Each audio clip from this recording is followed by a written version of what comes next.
आणि आता पाहूया महत्त्वाच्या 25 बातम्या। कॉकरोच जनता पार्टीचं आज नागपुरात आंदोलन। नागपुरातील संविधान चौकात आंदोलन होणार। नीट पेपर लीक, बेरोजगारी आणि शिक्षण व्यवस्थेशी संबंधित प्रश्नांप्रकरणी कॉकरोच जनता पार्टीचं आंदोलन। सोलापुरातील टेंभुर्णी महावितरण कार्यालयासमोर कन्हेर गावात ग्रामस्थांचं उपोषण। कन्हेर गावात 2 महिन्यांपासून वीज पुरवठा खंडित, त्यामुळे नागरिक आक्रमक। मागणीची दखल न घेतल्यास ग्रामस्थांकडून आत्मदहनाचा इशारा। अमरावतीच्या अचलपूरमध्ये चाकू हल्ला करणाऱ्या आरोपींची पोलिसांनी धिंड काढली। अचलपूरमध्ये 9 तारखेला झाला होता चाकू हल्ला।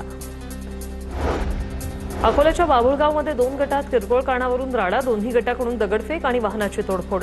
राड्यात 4 ते 5 जण जखमी झाल्याची माहिती। मुंबई अहमदाबाद बुलेट ट्रेन प्रकल्पाच्या डोंगराळ बोगद्यांसाठी टनेल हुड्सचा वापर। भारतात प्रथमच रेल्वे बोगद्यांसाठी असे टनेल हुड्स विकसित।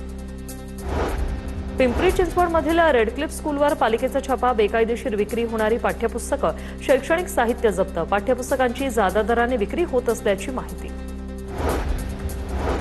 कुख्यात गुंड निलेश घायवळचा भाऊ सचिन घायवळला रेकॉर्डवरील गुन्हेगाराने 2 आयफोन दिल्याची माहिती समोर। सचिनने याच फोनवरून निलेश घायवळशी संपर्क केल्याचं समोर। निलेश घायवळ सध्या लंडनमध्येच असल्याची माहिती।